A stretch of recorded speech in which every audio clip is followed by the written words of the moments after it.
Hey folks, Chuck Holton here. Thanks for watching the Hot Zone. I know it's been a little sporadic lately, and I'm sorry about that. I've been on vacation. I had a wedding a couple days ago, and today I am actually waiting outside the hospital for my oldest daughter to give birth to our first grandchild. So I do have a few things on my plate, but I got an interesting interview sent to me, or I guess it's an interview sent to me by a Dutch farmer, actually sent to me by my friend Michael Yon, who's in the Netherlands right now covering the protests there by the farmers.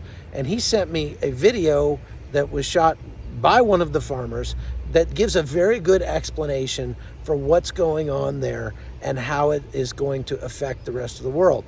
Now, one thing I want to point out, that he mentions that much of the arable land in the world and the United States is only suitable for grazing by animals. It's either too steep, or it's for whatever reason can't be. You can't grow carrots there. You can't grow vegetables, and so it's only suitable for grass, which is for animals production.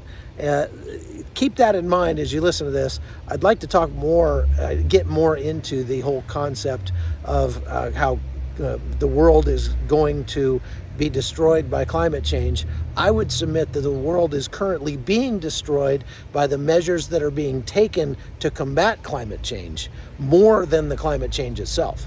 And keep that in mind as you listen to this Dutch farmer. Thanks for watching. Thanks for listening. I'm Chuck Holton. Talk to you later. Good afternoon, ladies and gentlemen. This is Jeroen van Maanen. I'm a dairy farmer from Zeewolde, a city in the middle of the Netherlands. Someone asked me if I could send a message what's going on in Holland, what's all about these farmer protests and why are Dutch farmers angry.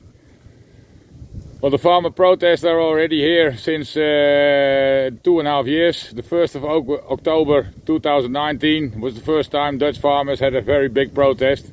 We all went to The Hague. And actually that was more like some protest about the wind which was blowing already probably for 30 years. That somewhere there's a problem in the environment. There's a problem with pollution. Agriculture sector gets pointed at as main cause of all problems. After that, after the biggest protest, nitrogen problems came up, and nitrogen problems aren't new.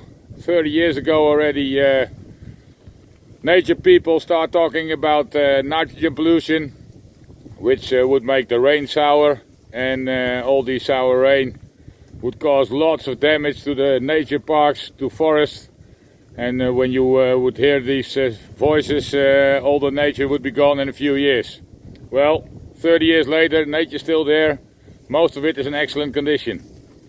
Well, 2.5 years, people start talking about nitrogen emission, ammonia from agriculture sector. There's also nitrogen pollution because of the traffic, because of the industry, nitrogen oxides. But we don't talk about it a lot. When the nitrogen problem is called in Holland, it's focusing most of the times on agriculture sector only. Well, when the thing started, and actually what I wanted to do is reducing the nitrogen emission, and especially the nitrogen deposition on nature parks.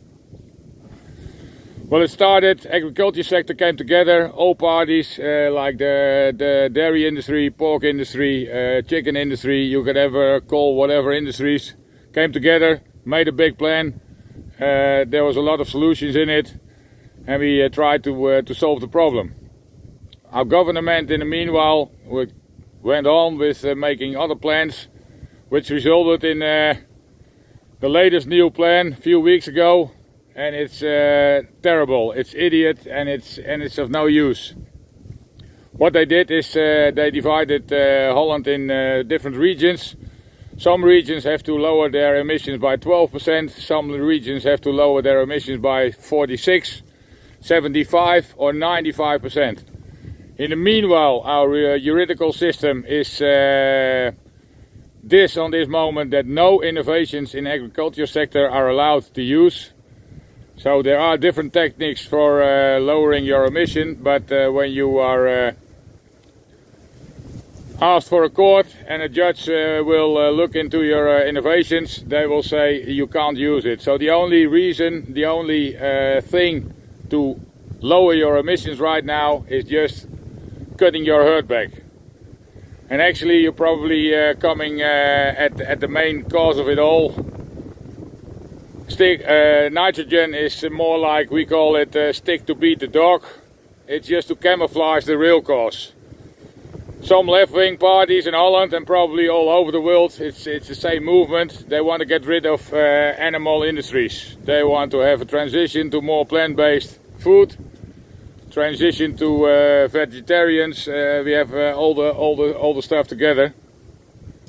In Holland we also have a party like that, and they asked for 50% reduction of our national herd. That's probably on this moment the main cause of it all. We're not talking about nitrogen, no, they just want to reduce the national herd. Well, every farmer all around the world and also every citizen knows that cutting back the herd isn't the cause of any problems. You know, we are producing food. 2/3 of agricultural land on the planet can only be grown by grass, and you need cows like this for making grass into meat or into milk or whatever you want. Whatever problem with emissions, with pollution on the world you are asking about, whether it's not chemical, but farming is probably a part of the problem, but most of it all, it's part of the solution.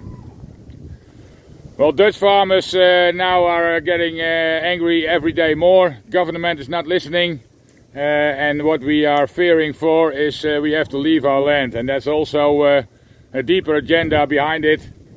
In Holland, they just want to have farmers' land. 62% of the area in Holland is farmed by farmers. And what they want to do is they want to have the land cheap, so they're making it nature first. And when they have the land in their hands, they can build houses on it. Houses we don't need by Dutch citizens, because average Dutch couple is getting 1.8, 1.9 kids.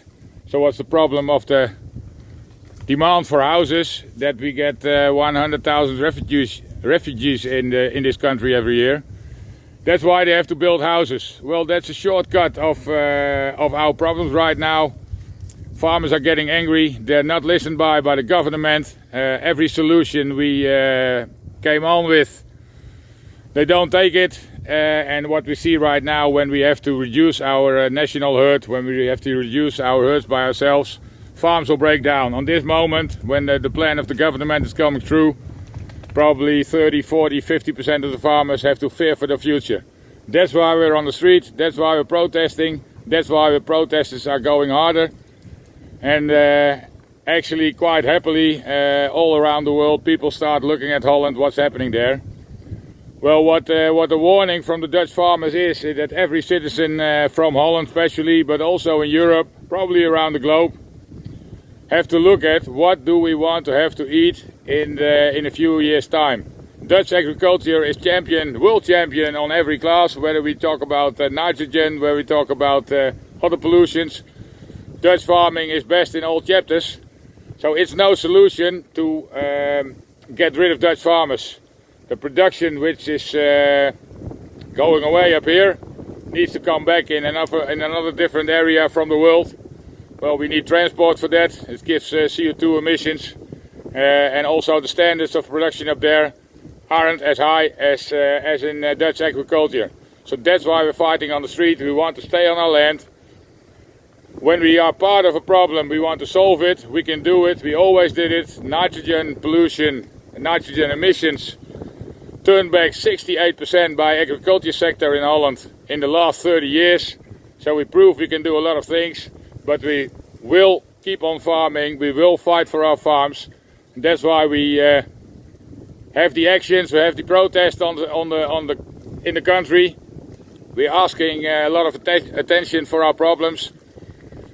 This is, in Holland we call it a farmer's handkerchief, and it's made the symbol of the battle of the farmers right now. And actually it feels good that foreign people asking for what's happening in Holland, and we're warning you all over Europe. This problem, which is here in Holland, can be your problem in the next years. So we're asking for support from farmers and also citizens in Europe, all around the world. This problem could be your problem. When citizens want to have food on the plate in the next 10 years, then we have to stand up for our farmers. Dutch farmers are standing up. We are supporting all farmers around the world. Keep on doing what we do, and we have to start fighting for our farms, for our future, for our families, and for food on the table. Thanks very much.